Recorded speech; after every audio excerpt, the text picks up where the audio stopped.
Hey, you don't look confident, Bo. You don't look confident when you're doing that. You don't look confident. Are you ready for the best Kansas City Chiefs insight? Welcome to the Four Guys in a Bar, sponsored by ChiefsBlitz.com, presented by UnderdogFantasy.com. Here's your Chiefs Blitz host, Nick Athan, with Lou, Montagna, Andre Tillman, and Hense. He got the winning Super Bowl touchdown. Okay, got a catch. Anybody could have made that catch.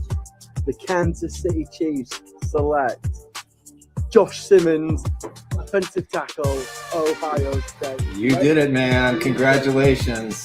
Congratulations. Guys, y'all got it. Comment. Guys, y'all. I don't know what the trade details are. Hold on. They got Worthy. Xavier Worthy. Isn't that crazy? It's been 11 months since the Chiefs won the Super Bowl, and it's gone by so fast. Oh, it's time to piss straight off. Pull up a picture of 81. Let's do it. Here we go. Here we go. Rashad Smith. There it is. The Chiefs have done their perfect draft. Dre's gone. I don't know where he's gone. Yo, welcome to the show. It's the Chiefs Blitz night. Breaking down the plays, keeping everything tight. From Mahomes to the defense, we can be the scoop. Real talk, real stats, we the ultimate truth.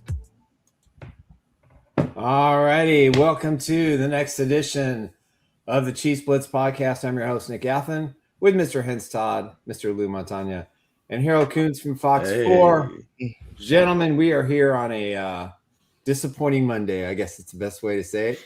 I've turned my colors from red to blue today to honor my Jayhawks. But other than that, guys, hey.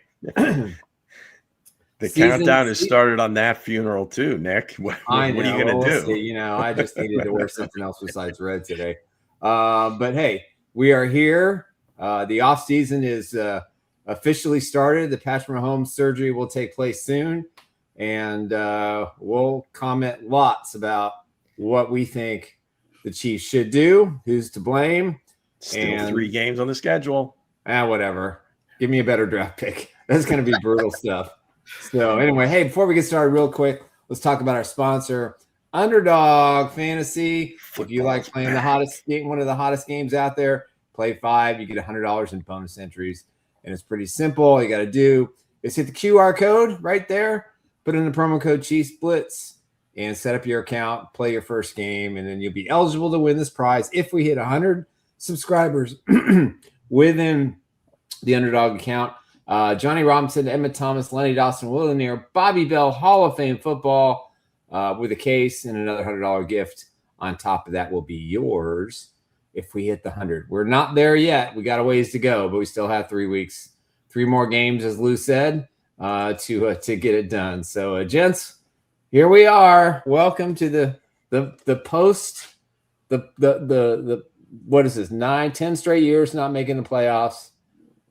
That's an incredible run. 10 they did make the playoffs. They did make the playoffs. Sorry. Just for your information, Nick, Hense and I hosted our own therapy session last night. Yeah, I couldn't do it. We had to pull in 2,300 beds to accommodate everyone, Nice. but I think we pulled it off. And so we'll probably be rehashing a lot of that stuff here today. That's all right. Hash away. For those of you that have chosen to come back for more therapy, thank you very much for doing that. And be prepared to hear some of the same. Well, we got Harold, who was in the locker room, so I'm sure we got a little bit different. Yeah, absolutely. Yeah, from what's going on here. So Harold, what you posted today about Patrick Mahomes going to Dallas? What's your opinion on? Yep. He's go ahead, Harold. Yep, going to Dallas. If you're not familiar with Dr. Cooper, Daniel Cooper, he's with the Dallas Cowboys. He's one of the best in the world at what they do with ACL, orthoscopic, and everything of that nature with surgeries. Clearly, he's going to need that. They don't know if it's ACL or just right now. It looks like it's just ACL. It's not like LCL, MCL, or anything of that nature. Right now, they know it's ACL. Give credit to the team. They've been pretty on point with this, with the messaging, and Patrick coming out with his message before the team even announced it, which told you pretty much what's going to happen. Yeah. You knew it was going to be a 3-letter word. So, it's tough. And the locker room was absolutely tough. I mean, the the mood, Houston was like kind of like not necessarily angry, but just shocked.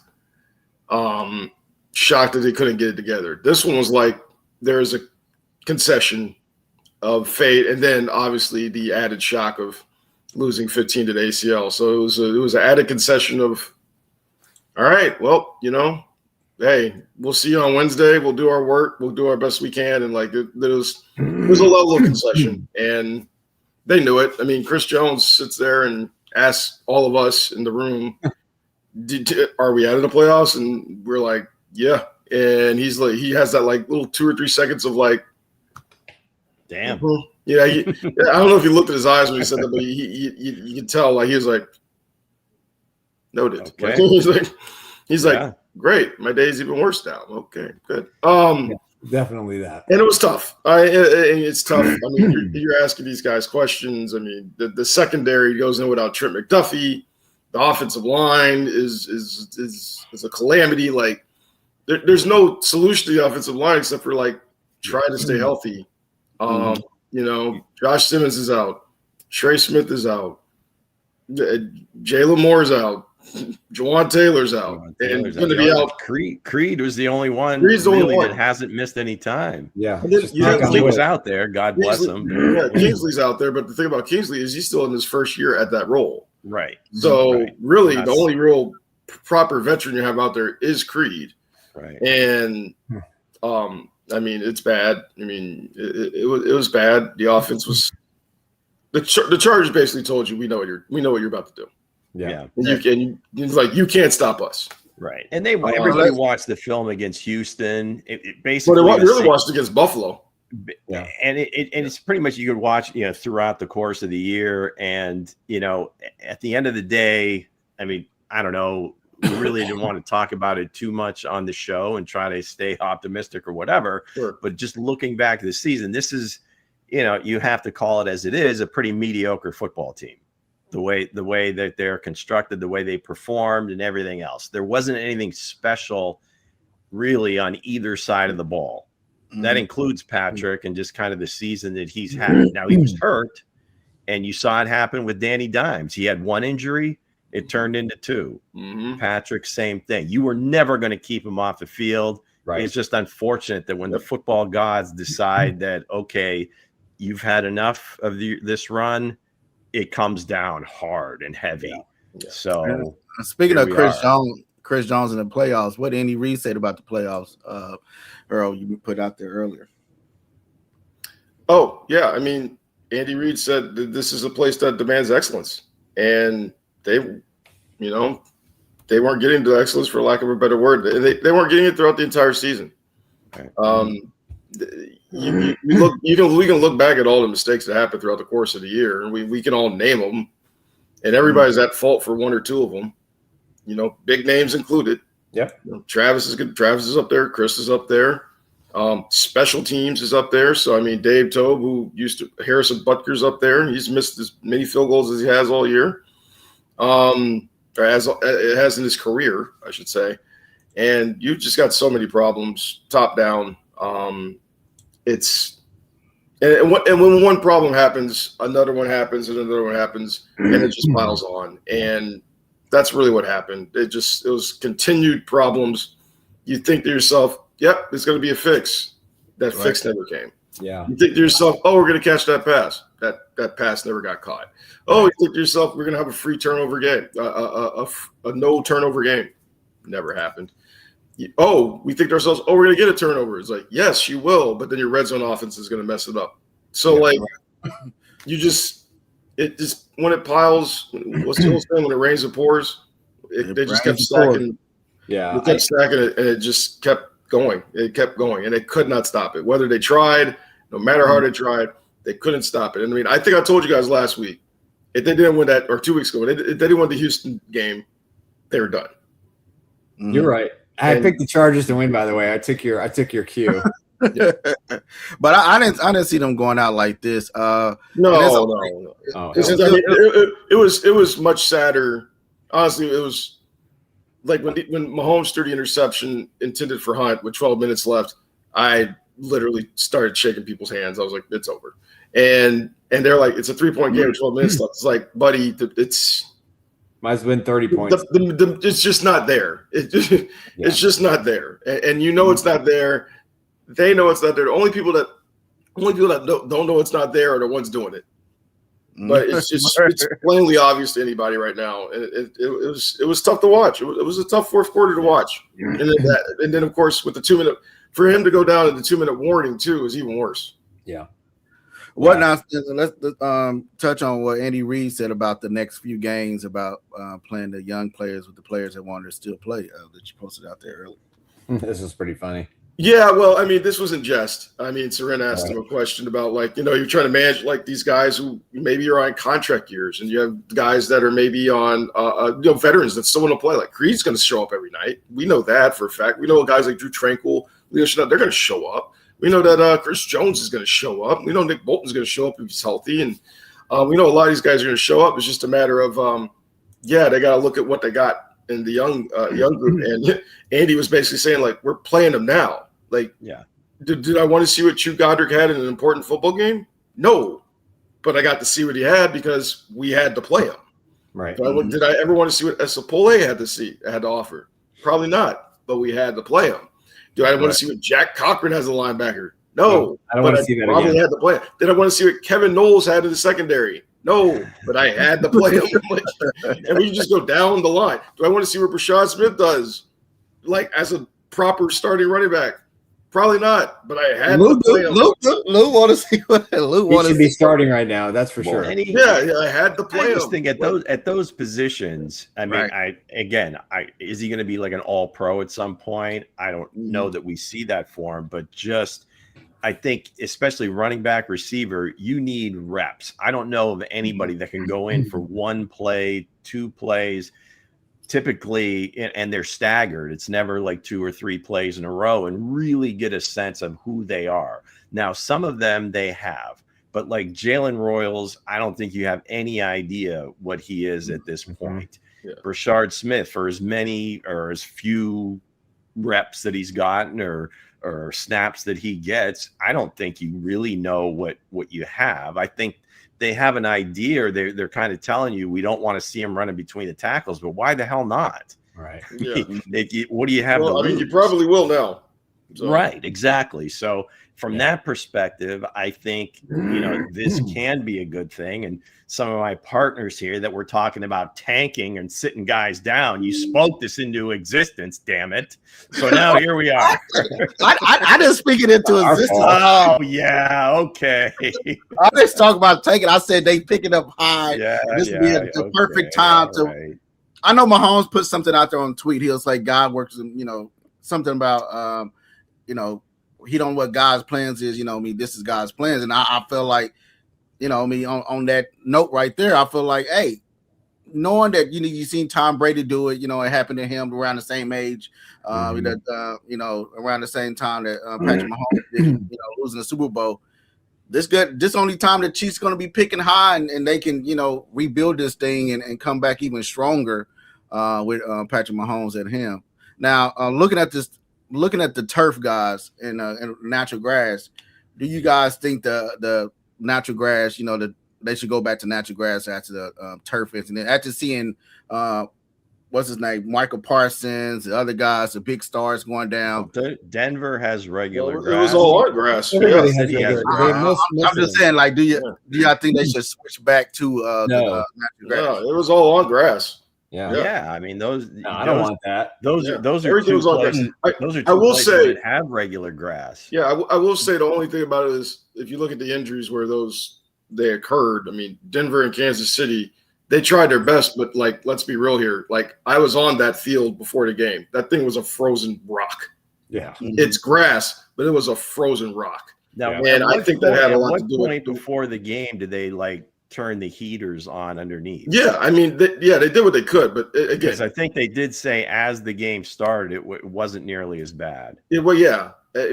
They were going on. I mean, I was there about an hour before. Get the blowtorch out between timeouts. There's only so much you can do. I was on there about an hour beforehand, but like 12 degrees is 12 degrees. Yeah, they won't have to worry about that in their new dome stadium, so it'll be all right. Oh, It's sure, just yeah, temporary. Yeah, sure. Better be real grass, You Nick. talk about more off-season decisions they have to make. Goodness gracious, they're doing it again. This is tough. This is the most critical offseason that Clark Hunt's going to face as the owner of the Chiefs. Well, yeah, it's going to have to be. And just real quickly on the grass, though. Yeah, just real quickly on the grass. I mean, you saw the same situation in Denver. It was cold there, obviously, and I think that had to do with Xavier Worthy having to come out the game because his kind of head snapped back and he had a little bit of a concussion there. I think that had to deal with Chris Jones. You know, he was holding his calf and it was just straining. I think that's just exhaustion of the season being played. Taekwon was hit hard, but it doesn't help much that you're falling on a hard turf after getting hit hard too. That didn't help. Rick. And I mean, Nick Bolton went through it too. I mean, there's another guy with concussion protocol too. It's not coming on top of my head, but yeah, I mean, you could see throughout the course of the game like how much it was impacting play, and I think that had a lot to do with not only the concussion protocol visits, but a lot to do with just where things were as a team. Like they had a lot of guys, and it just really, I mean, Jalen Moore gets injured on the third play of the game. And because he had been playing hurt play of the previous game with Wanye Morris. And Wanye Morris first play of the game. So like the luck you have with injury sometimes is how far you're going to go. I do believe they should all go to grass. Yeah, I do believe everybody should go to grass, even like MetLife and SoFi. I think the teams that are in the southern region have even less of an excuse. Now, I mean, Atlanta likes domes because of events. The Superdome likes domes because of the events. But look toward Europe, where they have plenty of technological advances that allow you to have grass, and then you can put the grass below the surface and do your events, whatever you have. I know Real Madrid does it. A couple other teams do it. Yeah, well, it's funny, but again, we know some NFL owners are not going to spend money. Exactly. The NFLPA is now involved in that as well. That was one of the agreed upon. We'll see. We'll see. The Walmart crew will spend whatever the hell they need to make sure that place is fine. That's the level of ownership. They're going to their own money. So they're going to 100% fund their new stadium. Yeah. I'm sure the grass will be impeccable and do whatever the hell they need to make sure the players are safe. So. Yeah. And in Cincinnati, they don't pay for people to wipe off the seats. So Cincinnati, they still have those guys walking across a public street to their practice facility. So, yeah. Well, I think they should switch to natural grass. Looking at all the star players have been going down around the league. Yeah, it should be league wide. You can't counter what your impact from your leg hitting that natural turf and bouncing off that concrete that's up under there, whatever they got up under there. Like grass is gonna, protect you, can protect the knees and everything else. But I think they need to switch back, not just because Mahomes, but a lot of star players to artificial surface to natural grass. Okay, well they have natural grass. Well, most. Every NFL team, absolutely. I'm sorry, all stadiums should. Yeah, because you got within, again, both of them are playing on grass, but within like an hour's time, you have arguably two of the biggest stars in the NFL. It's football, man. You're going to get injured no matter what. You play long enough, you're going to get hurt. You're going to get a serious injury. There are not many people that come out unscathed, and you get, Patrick and Micah Parsons both going down. Now the Chiefs weren't really going anywhere anyway, but that injury pretty much, I think, eliminates Green Bay. I don't think they might still make the playoffs and they may win a game, but they got the Bears Saturday. Yeah, they won't. I don't see them going any further in Chicago. Than maybe the divisional round. Chicago, which has a natural grass field too. Yeah, there you go. I that's crazy that you can look at the Chicago Bears and like, hey, tough. It's a tough team. You know what I mean? Coaching is important. Well, let's get to the next question. Nick, go ahead for me, sir. All right. Does missing the playoffs ruin the Chiefs' dynasty status? I've yet to post my my article for the day, but I kind of suffering for 50 years. This 7-year stretch is unprecedented, and you got 31 NFL teams who are all happy the Chiefs are out. Would trade this Chiefs predicament or this situation in a heartbeat. because their team was dominant. I think Kansas City, I think it's still a dynasty. One bad year, you can't take away from the last 7 years. I mean, I want to look at this like this is a remarkable run, a remarkable quarterback. Have they made mistakes? Did they wait 1 year too long to make more changes? I don't think they truly understood the impact of that loss in the Super Bowl to the Eagles. And I think that was the downward slide. And then it just kind of continued at 0-1 and then 0-2. And there's still 2 games under 500, with 3 games left to play. So I think that this was an inevitable situation. I hate the way it happened with the Mahomes injury, but not all these teams can be great, but no team has been dominant for 7 straight seasons. It's never happened. It probably will never happen again. And we all like a good comeback, and the greatest story in the world is going to be what happens next for Patrick Mahomes. At least we hope so. But I don't think this ruins the Chiefs dynasty status. I think this will go down 20 years from now or 30 years from now as one of the greatest stretches of any NFL team in NFL history. I think it's just a hard reset. You know what I mean? Like on your computer, you got to hit that hard reset to get everything, all the glitches out of it. I think this team, Patrick Mahomes, this is, like I said before, this is the first time in Patrick Mahomes' career that when the Chiefs drafted him, they're going to be picking high in this draft. So now it's going to be, I know Lou said Brett Veach last year was his, critical time as a GM. This is going to be his critical time. What are you going to put around Patrick Mahomes? Because his playing style going to change after come back from this ACL. All that's going to change for him. So what are you going? You got to build that ultimate team around him, or have this roster ready to build. Because this roster coming out this year wasn't worth watching in fan terms and all, actually on TV as well. But I don't think the dynasty. I'm talking about in my case, I think it is. But the dynasty, I don't think is ruined. The playoffs are ruined it. I think they just need a hard reset and take these high draft picks and rebuild it, like the Patriots did when Tom Brady went out. That one, when he got tore his ACL and came back and won more championships right after that. So I think the Chiefs can get that done as well too. What say you, Harold? Yeah, I mean, I don't think it's necessarily like 100% a hard reset per se, but they dictate the terms on whether or not they want to keep it going. And by dictating terms, I mean, can they pick the right draft picks? Can they, sustain the same amount of level of success? Can they have a, Patrick Mahomes that comes back and plays that the Patrick Mahomes we know when he comes back? It's really an up to them thing. But the other teams have caught up. I mean, we've saw this before where for longest period of time, it was, oh goodness, how are they ever going to figure out the 2 deep shells? Oh goodness, how are they going to overcome a receiving group with Sky Moore and Marquez Valdez-Scantling? Well, they found ways.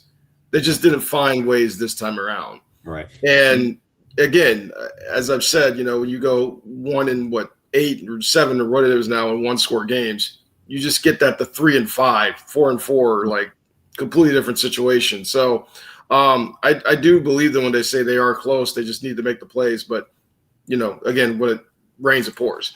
Yeah. But it really is up to them now. Now they have a chance. They have the opportunity to draft good draft players that can produce now.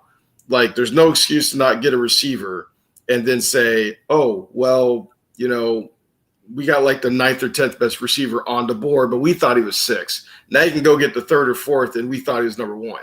Right. Now you can get now you can add some depth at offensive lineman. You can make a hard reset with some players that you have to get rid of, and move forward with some younger players that can come in and play. There's nothing I've seen for the defense that tells me that they're not good.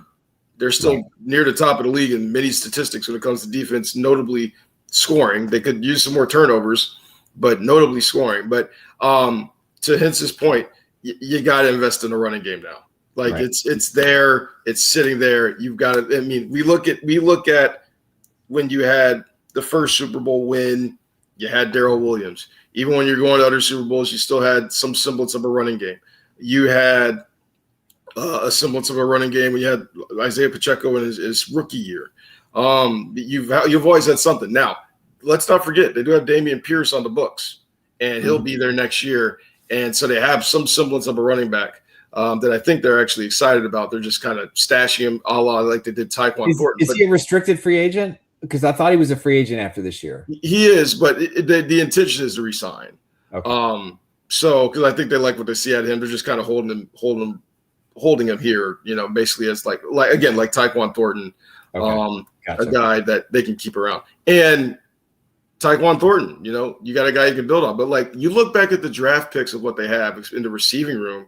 Obviously, Xavier was a first-round pick, but they're looking at Rashid, who was a mid-second round pick. Like they thought he was going to be the end-all, be-all. And Tyquan Thornton was a guy 3 picks ahead of him in his particular draft.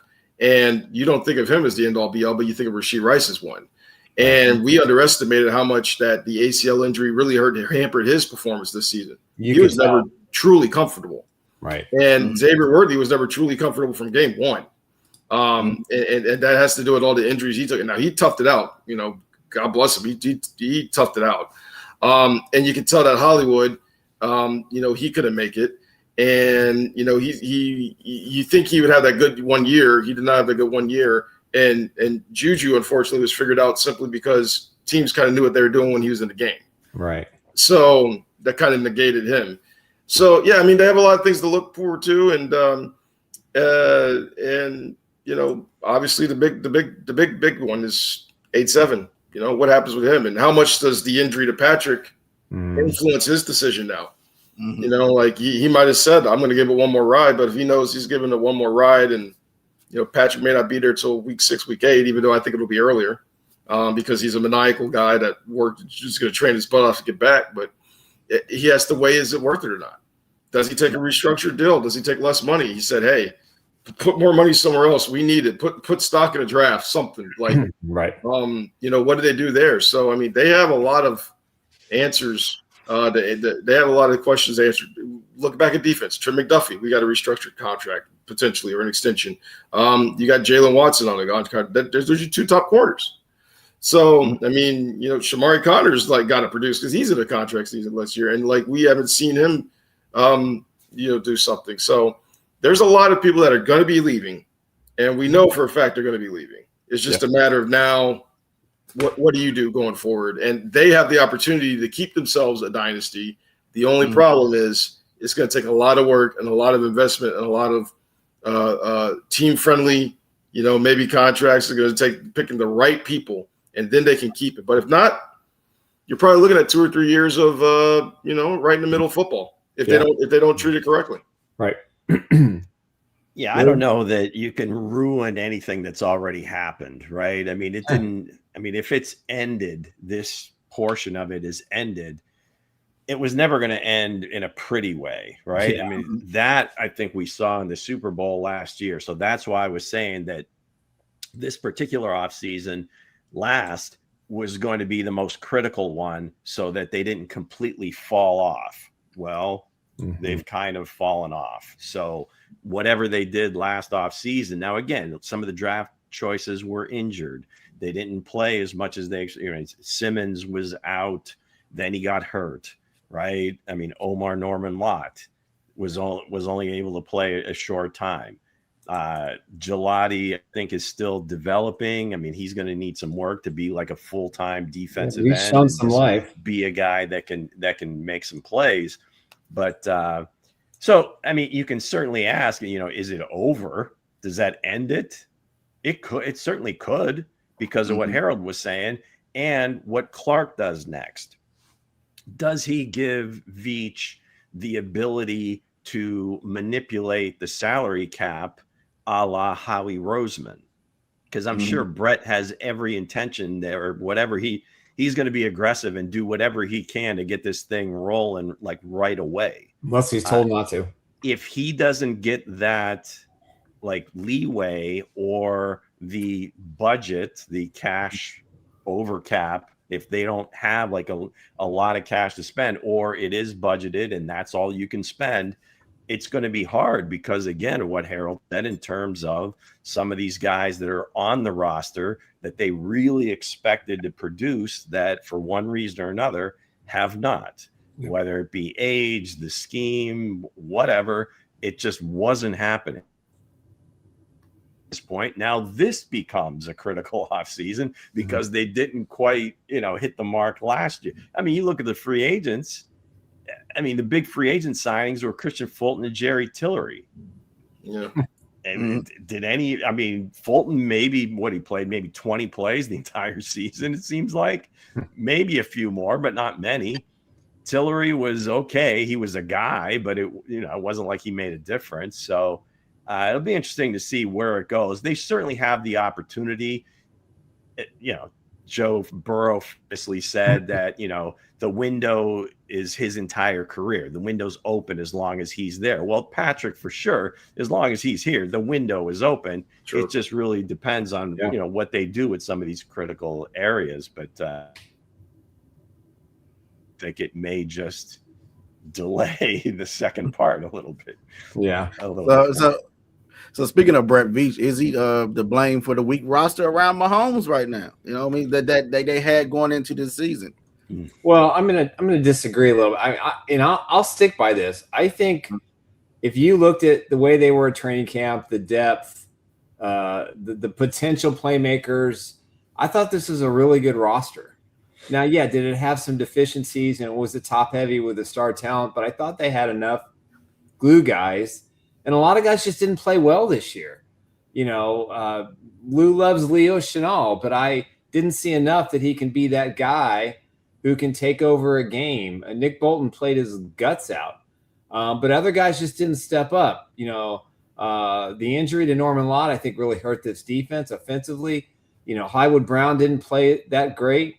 He had a few stretches, but he left a lot of yards and points. I think with Veach's, he took a shot with what he had to work with, knowing that he's got a lot of guys he's paying a heavy contract to, and I think he did the best that he could. But yeah, ultimately, he takes the blame for the roster, for assembling the roster, as Andy Reid has to take the blame for the failures on the field. So this is a huge offseason for everybody.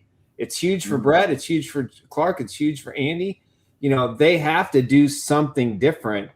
And as fans, we look at it and say, well, they need to do a lot of things differently. The question is, will they? And for Brett, it all depends on how much money Clark Hunt's going to give him. Again, Harold, you're talking about the stadium issue. Yeah. That's probably between $500 million and $1 billion of the Hunts' own money to build their dome stadium in Kansas or Missouri or wherever it's going to go. Plus, you got to escrow all this money. Plus, you still have a big contract looming for Patrick Mahomes because it has to be restructured or redone at the end, in the spring. So how much is Clark Hunt willing to spend? How much does this gnaw at him? If Brett Veach, and this, Harold, resources have been capped a little bit. They haven't had the money to do some things that they wanted to do.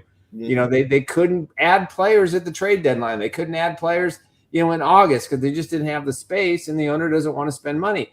Now, if that's the case, then this is ultimately Clark's decision. So what Brett has to do is say, listen, Clark, if we're going to be relevant again and we're going to catch to the Chargers and the Broncos, forget the rest of the AFC. We're just talking about the AFC West. We got to have better rosters than those two teams. And right now they don't. And, money fixes it. A great draft will help, but ultimately Brett Veach is gonna recommend, but it's not his money. And if he gets an open checkbook, then I think you really see this guy cook. But if it's a limited checkbook, how much blame can we really give him? I say you give him all the blame. If Andy Reid can take the shots, no one ducking the smoke. And Brett Veach, you can't duck the smoke. If the smoke is coming your way, you can't duck it. Hey, Patrick Mahomes has got to have the ultimate team around him, and you didn't do that. You always come out and say, hey, it's some good running backs in the 7th round, in the later rounds, these guys, and look what happened. In 2 years it happened. These running backs, you said it was in the later rounds, or we got good running backs out there in the later rounds, ain't did nothing for this team. This team can't one-dimensional passing team. Like you can see what's actually on the field. You can call the plays and see what's going to happen. They ain't had the talent around them. You go get these, like Lou said, these small receivers, these gadget receivers. You bring back the same guys, and Hollywood Brown, Juju Smith-Schuster. Juju got people dancing on TikTok instead of training. You know what I mean? I'm just saying, like, you bringing back these guys in the locker room, I think Brett Veach got to take some of the blame. And this is going to be the offseason that you picking high. I know you only got about 5 to 6 picks, but this is going to be after you say, hey, because knowing him coming out to the ACL, his playing style probably ain't going to be the same. So you're going to have to make this roster look totally different around Patrick Mahomes after coming out the ACL. So, yeah, fix our screen. Our screen's off. Where we go? Oh, somebody clicked the wrong thing. But yeah, I say he's ultimate blame. Ultimate blame. All right, Harold, what do you think? Yeah, there's blame all around. I mean, I'm sitting here, I'm watching Brett Veach walk into the stadium Sunday, and he's already talking about personnel decisions. I mean, I kind of overheard it, but he wasn't making it like he was trying to hide it. Like, he was already talking about personnel decisions. They knew where this was headed. Yeah, you could blame him in the sense that you pick up Christian Fulton to compete for a number 2 cornerback spot, and it didn't work out between injuries and whatever happened. I mean, Jerry Tillery, you think that's a great pickup, a good veteran pickup to give Chris Jones some breathing. It never breathing space, and it never came to fruition. So yeah, you can blame him on that. I mean, you bring back Juju, and it unfortunately didn't work out with him. You bring back Hollywood. It had spurts, but it was funny. I was watching back the Chargers game in Brazil, and when Xavier Worthy went out, who was the lead target at the time? It was Hollywood Brown. Yeah, and then they kind of reverted. They kind of reverted what they were thinking was. But yeah, I mean, it's interesting how they had kind of stock and trust in the guys that they thought they would be able to do it, and they just, for whatever reason, haven't been able to put it together the way they wanted to. So. Right. It's a tough one. Yeah, so there's a lot of soul searching there. And the last couple drafts, I mean, we could talk about the draft class with Felix led by Felix. And for whatever reason, those draft picks have just not worked out. And I mean, yes, I'm including Rashid in that because, well, he had the injury that kept him out a long time. He's had the legal issues. And of course, he had to start this first 6 games on the suspension. So, you just haven't got you cannot have, if you want to sustain a dynasty, like going back to what earlier, you cannot have a draft class like the one you had in 23 with nobody really producing. Right. You got to hit, and you got to hit, and you got to hit good, and you didn't hit at all. And then last year we're still watching those guys develop. So that's really what it comes down to. You got 3 straight draft classes where you're trying to pick and choose who are the guys that were look like they're long term here, and for whatever reason it didn't. Like when they had the draft class with Karlaftis and a lot of those guys, it was 7-8 defensive guys, and 6-7 of those are still on the roster and still contributing in some way, shape, or form. So that one you hit on, and you got to keep doing that, and they just have not done that. So that's where Veach takes the blame. I mean, that's his category. It's there, but a lot of it is development. You can get guys in the room. And I can think of Puka Nacua as a great example. Nobody knew who he was, and now look at him. He's one of the best receivers, and the Rams did a great job of finding this gem, developing him into one of the top receivers. I can look at the Texans. I'm looking at Woody Marks, and I'm seeing him develop, and they're like, yeah, sure, you can take Dameon Pierce. Sure, yeah, we don't have our other guys. Fine, you can take them. And the screen went away again. But sorry, there it is. I think I glitched. But you look at Woody Marks, you're like, fine, we got this UDFA is good. Let's look at Esapole. Let's look in house where they didn't think it was good enough to keep him in their main roster. He gets a gig with the Jets. I mean, thankfully he comes back, and he looks like a guy who's going to be at least a serviceable, at the worst, serviceable backup lineman, a valued backup lineman too. So let's look at the coaching staff and the development there. So that's the biggest issue. And I think there's some guys there that I hate to say this, but there's some guys in the coaching staff that probably need to look at, what they're doing. And if they're not doing it right, then there has to be changes made. So, I mean, we're not talking about sweeping changes here, because you can look at tape, you can look at film, and you can see like, oh, okay, this was executed correctly. It just was not done correctly. But there has to be a standard here. And as using Andy Reid's words, there's a standard of excellence. And if you have that standard of excellence, well, then live up to it. Right. Make sure there's changes made, and you've got to go to it. And if you're not living up to what you're saying, and then, yes, you can take blame too. So, yeah, the blame goes all around. but it has to work in units. It has to work from drafting. It has to work from developing. It has to work from putting him in the right position to succeed and then flourishing. And throughout the course of that, there's been more than less that have gone through that rotation, and it's not come out the way they wanted it. Right. I don't know that any of the draft picks have really lived up to where they expected them to. Right. I mean, Trent is probably the closest one recently. I mean, George got an extension, but I mean, it wasn't like he was getting top of the market as an edge rusher. I mean, they paid him to basically where his ability is, and he's going to be kind of a complementary rush guy. He's not going to be like an elite pass rusher. I don't think it's in him to do that, but he's going to work his ass off. He's going to get a lot of like try hard and nonstop motor sacks, but he's not an elite athlete. He's a good athlete, but not elite. Mm-hmm. So, and then you go down a lot of these picks. And I think we also have to get a meeting together of all the Hense gold jackets that for some reason aren't producing.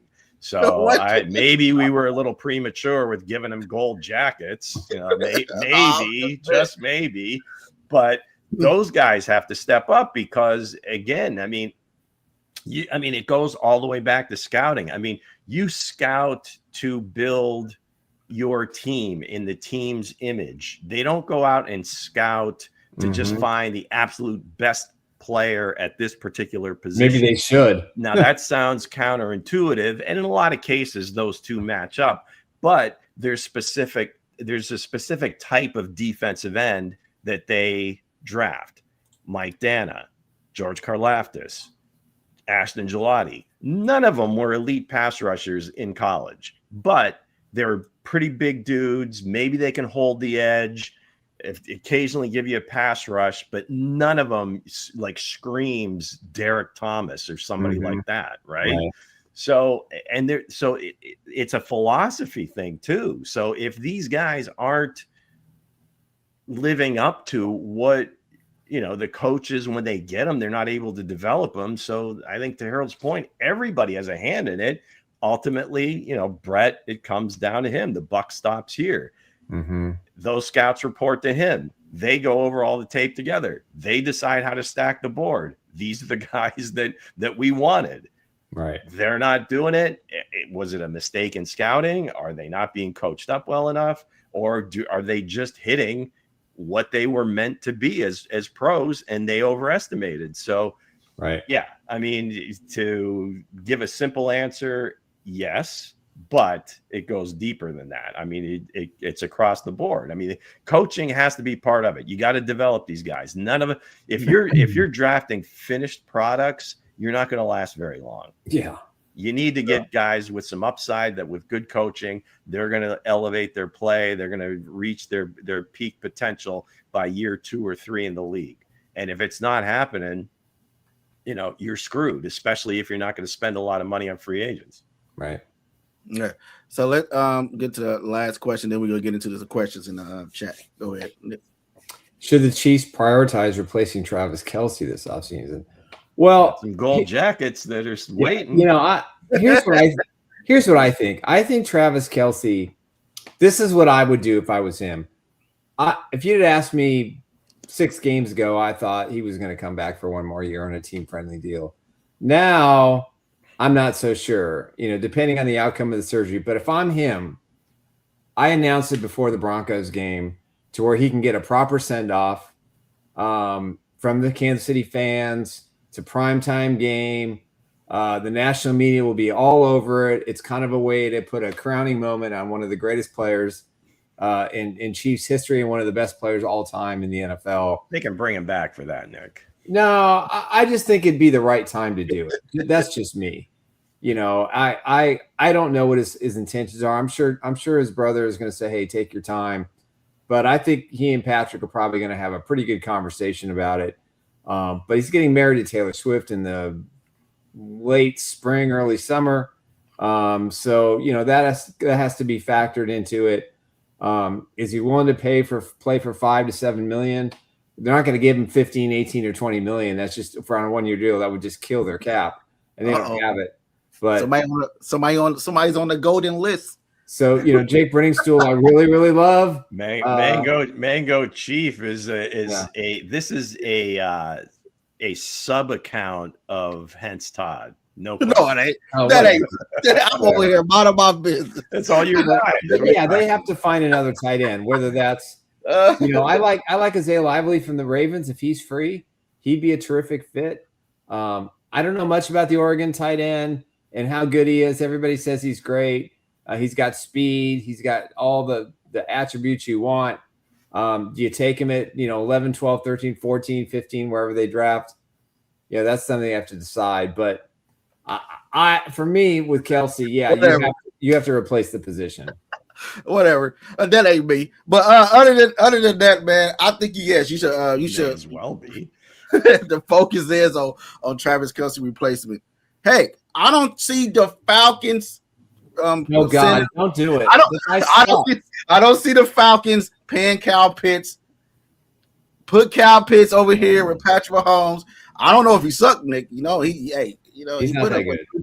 What? Come on, man. He's better than the backups you got on this roster. I'm not saying that. I don't think he's the number one. But yeah, I would if it's Come not on, him, that's you.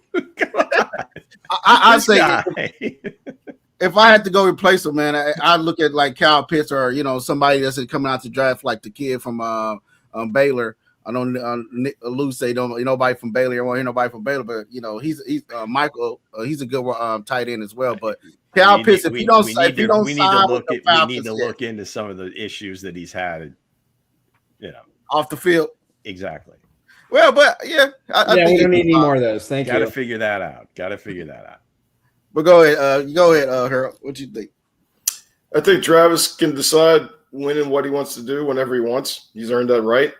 And if that means the organization has to wait for him to make a decision, sure. He's already said that he's going to try to make it before March just because free agency, draft selections and all that, nature comes into it. So he's going to try to, make a decision beforehand. But he's got a lot of contemplating to do. I think the first thing on his mind was let's talk to Patrick Mahomes and see if my friend's okay. I think that was the first thing on his mind. And then, that stuff's been weighing on his mind, and we'll learn more about what he wants to do. But he's pretty savvy enough to know what the contract situation is with everything with the Chiefs, and they'll welcome him back with open arms. I guarantee it. I agree. The only problem is if they look like they're shifting to a different way, because you got to remember, like you bring in Kyle Pitts, that's great. But when you've had a quarterback who's played with the way a tight end works for the last 8-9 years, that takes time to get him to get used to playing with Patrick Mahomes. And it's going to take more time because of the ACL injury. So it's not just like a quick fix with Kyle Pitts. It could be years. So, and then it's going to tick you off as a fan when you're like, why isn't he producing? He's such a great talent. Like, well, It takes time. So when it comes to Travis, it's on him. Like it's simply on him to make a decision that he thinks is best for him, best for the team. The team will gladly listen to him. I think he's earned the right to make whatever decision he wants to make. And they're just going to move forward on his time. It's going to be his time. And, there is a deadline, but at the end of the day, it's his time. It's his decision. And whenever he makes a decision, that's where they go. But, I mean, I get the feeling seeing the other day, Mama Kelsey down there at the tunnel to greet him when he was coming in. The way he was talking to Derwin James after the game, the time's come, and I think so too. Yeah, and like you get that sense. You see kind of spots everywhere, like the fact that he's playing all the AFC West guys at the end, and the last games in Vegas where they won a Super Bowl. The old joke is the Chiefs have never lost in that stadium. Part of him wants to keep that, and there's some pride on the line there. So I think he really wants to get this done. Are you saying the NFL is scripted? Yeah, no, I'm not, of course not. But they've never lost there. That's not a script. That's no, not at all. No, and you got an opportunity against a Raiders team who's you think the Chiefs have problems. God. So like they're screwed. That's where he has to do. I mean, it's on him, and he's earned that right for sure. Well, I think they kind of were going in that direction when they drafted Jared Wiley. Now I get it; Well, wasn't they gave an extension to Noah Gray too, and first, second, third round. So I think it's always kind of been, I mean, Veach is going to try to preempt things, and I think he does that fairly well. But again, they've already tried. Now, as far as a priority, I don't think it's going to be like a first round priority. I don't think it's going to be like we have to get. Well, hell, I mean, most of the find like the next Trey McBride, right? I mean, that would be great, but I don't think they're going to, especially with only 5 picks this year, to prioritize tight end in the first or second round, or a high round pick. I think they're going to try to give these younger guys the benefit of the doubt. Wiley, Noah to some degree. Everybody loves Burning Stool. We'll see, but he hasn't been on the field yet. But they liked what they saw during the summer football, so maybe he's going to be that guy. Kyle Pitts, I think he plays better when he's playing almost like X wide receiver, and it seems like he has his best games when Cousins is the quarterback. He and Michael Penix are just I don't know, it's just off. Drake London normally is his guy. Patrick Mahomes. London's been out for a while, so you see his numbers trying to, because that game against Tampa, he was like a freak. That's what everybody thought you were going to get every game when they drafted him in the top 10, but it hasn't happened. So I don't know if he's going to command a pretty decent whatever. But again, all your minions are out here. Kind of caping for you here, Hensley, with your gold jacket guys, but no, I think they've already begun that process. Maybe the guys haven't stood out completely at this point. And as far as Travis is concerned, I think to Harold's point, he had mentioned that on the podcast that he would do that for the Chiefs. That hey, before free agency, I'm going to let them know what I want to do, and then it's really up to the Chiefs at that point to say, we're probably not going to re-sign you, and just say that's it. I mean, Bill Belichick, I mean, he was the king of 1 year too early versus 1 year too late. And it may have already been 1 year too late. So, I mean, you hate to usher somebody out the door, but it's kind of time. Yeah. Right. So with that said, let's get into some of the questions in the comments. Here's one question for Harold. Go ahead, Nick. Does Harold think the Chiefs will make a move for Breece Hall in the offseason following their interest prior to the trade deadline? I want to say Dameon Pierce was the move, but they're going to draft a running back. That's what they do. They just might instead of doing it in the 7th round, they'll probably do it in the 3rd or 4th. I think they've learned their lesson. There will be spots available. I don't know what Pacheco's future on the team is, but I would doubt it's on the high side, and it's probably on the low side. Right. Unfortunately for him, it just hasn't come. Kareem's another guy we got to look at and like, hey, he's got some decisions to make too. I mean, it's like, you're getting up there in age too, and I think he might call it a day if he's done with the Chiefs. So really depends on what they want to do with that running back room. I just know they need to find a running back room that further complements what their starting offensive line is. Right. And I feel like they're going to see that through the draft, and they will maybe Breece, even though Breece was begging to come here. He was begging, but Dameon preferred being here too. And they think they have a Darrell Williams type back in Dameon Pierce. I think that's what they believe. Now they just need to get a compliment. They're going to try to find it through the draft. I'd be surprised. I put it this way: I'd be surprised they do it through free agency. But I mean, if we're looking at didn't have to give up any draft capital. Yeah, and they don't want to look. They can't really afford to give up draft capital right now. So that's kind of the rock and the hard place when it comes to it. But I'd say if we're thinking about guys who are from Kansas who are coming back, how about a guy from Kansas? How about Rashad White? He's kind of been sitting there in Tampa Bay. Like, you might want to kick the tires on him too. So yeah, I would. You got to have 2 good running backs. You got to have 2, but you got to have 2 good running backs. And I think their thinking is, let's have fresh legs rather than someone who might not have the fresh legs that's going to cost us draft capital or cost us a little money. Now, again, they're going to have a lot more, capital to work with the salary cap, and maybe you can call Breece Hall. But at this point, I would say odds are slim there. Could be wrong, but I think odds are slim on Breece Hall. I think the odds are slim because they're going to draft Love in the first round. Right now, they're not drafting Love in the first round. All the chips are pushed to the middle. Trade everybody. Trade the rest of the picks just to move up. He wants to make a Ricky Williams trade. Come on, man. Yeah, pretty much. Yeah. if they're able to move McDuffie and they somehow get another first round pick, that would be the ultimate thing to decide kind of how they're going to make this work. But I'm with Harold. I would love to have Breece Hall here again. I think it was very close to happening, but the Jets just wouldn't budge. And Beach had to make the decision because they only have 5 picks. That means he would have had 4. And what if the Breece Hall, he's just suddenly a free agent? Yeah, they'd have got a comp pick, but a 5th or 6th round pick? So you're giving up a 3 or a 2 for a 5 or a 6.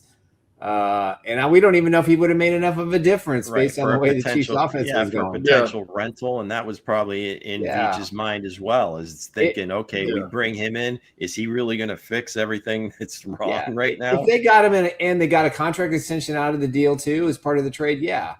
But I'm not disappointed that Beach didn't make that trade because I think it was too risky. It'll be interesting to see what the running back market is in terms of dollars, because I'm not firmly convinced yet that the league is looking at some of these guys as second contract guys and are really going to pay up for it. No, it's going to come There's just a handful of dudes that I think are getting those deals. Yeah. It'll be interesting to see what Jahmyr Gibbs gets, on a new deal with Detroit. We'll see, but I don't think Breece Hall is looked at as Jahmyr Gibbs. So is he like a $5 or $6 million per year guy? Is he an $8 million per year guy? I don't think you're getting a Saquon Barkley like contract, and right. So we're looking at this year. So it's not, And Veach will wait it out too. I mean, he'll make him. He'll make him like rake him over the coals, and maybe sometime in the end of March, finally, they come to an agreement. But that's if they really want to go that way. But if they feel that strongly about Dameon Pierce and are going to draft a young guy, then it probably doesn't make sense to bring in another free agent running back. Yeah. One more question for her. Do you believe the organization will be brave enough to make coaching changes this offseason? If Clark gets on them, yeah, I think they will. And that they have to. I mean, they just need new voices in that room. As hard as it is for Andy Reid to probably accept that, there's just got to be some different voices in the room. Right. I mean, I don't think it's drastic. Like, I don't think they're going to get rid of Spagnuolo tomorrow, or even Matt Nagy. I don't know if they're going to get rid of it, but they need some different voices in the room. Nagy would probably be a higher bet than Spagnuolo. I know he's been rumored for head coaching jobs.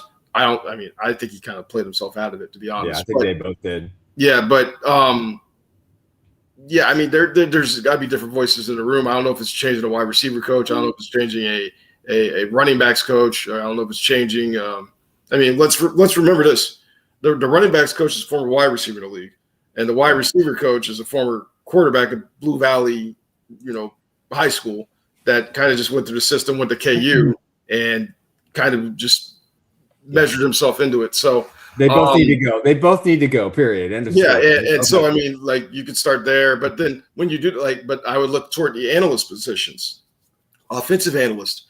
Put some guys in there with some inventive ideas.